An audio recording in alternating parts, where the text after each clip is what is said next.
So it's about 10 o'clock in the morning and the sun is only just coming over the horizon. I don't think it's going to get much higher all day though. It's minus 21 degrees, so it's pretty nippy. Geordies will be thinking about putting a coat on about now, I should think. Possibly not. And we're in Ivalo in Finland, and we're here to have a pre-drive of the new Audi RS3. It's a very pre-drive because it's not even being shown until Geneva, and then the first proper press drives will happen just after that, I imagine. But we're getting a sneak preview so we can at least sort of feel a bit what it's like, even though we're driving it on snow, and most importantly probably hear what it's like. Oh, and we're also going to get a passenger ride with somebody who's a bit of a hero of mine, Matthias Ekstrom. So yeah, should be a good day.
So I thought I'd tell you a few more things about the RS3, which you can see a couple examples of behind me.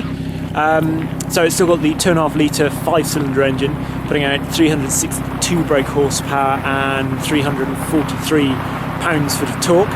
So those figures are obviously slightly up from the older model. The brakes, you can now get carbon ceramics for the first time. 19-inch wheels are standard, wearing a 235/35 tyre, and it gets a sports exhaust for the first time as well, which is pretty cool. It's slightly lighter, it's 55 kilos lighter than the outgoing RS3 model, so it's still just over 1,500 kilos, which obviously not that light, but then it's four-wheel drive. Only available, as before, in the Sportback models for the 5-door.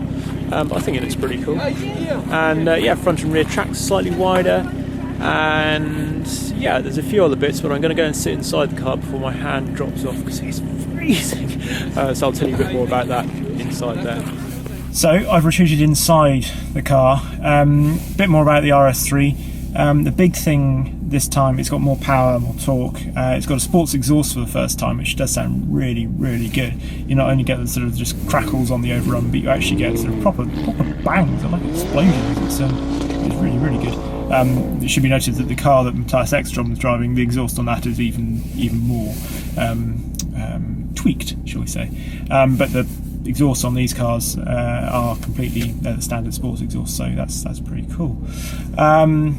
The big thing, the transmission, they've changed So the S-tronic gearbox, which is completely different to the one you'll find in, say, an S3, but it's an uprated version of the one in the old RS3.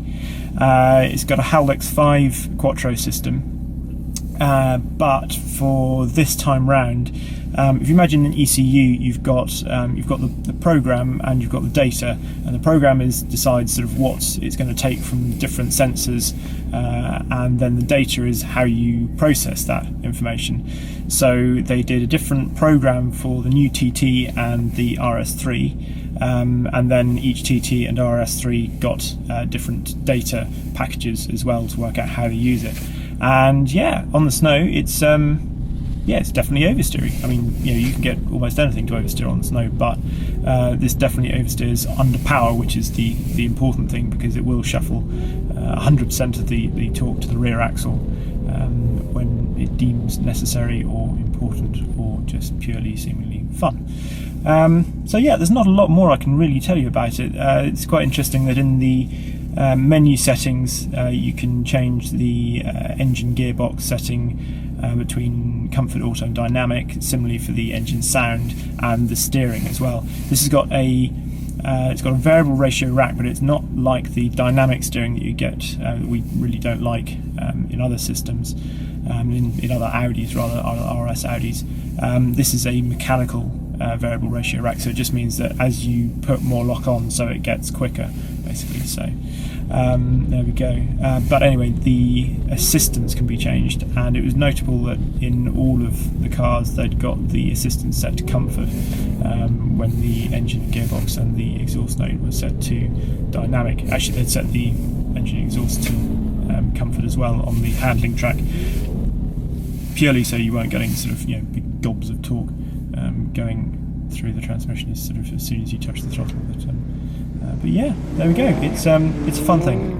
We'll have to wait definitely until we get on the road to sort of make any more conclusions than that. But it's promising, and it will do the full launch control start, which I always thought was the coolest thing about the old RS3. It's a proper ba ba ba ba ba ba ba ba, and it just fires off the line. So 4.3 seconds apparently.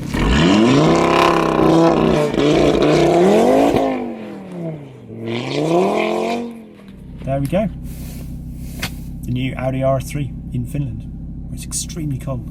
So I'm going inside and find a fire. There's fires all over the place, and it really is so necessary, because as soon as you have your hands outside, they just turn to blocks of ice and want to fall off. So there we go.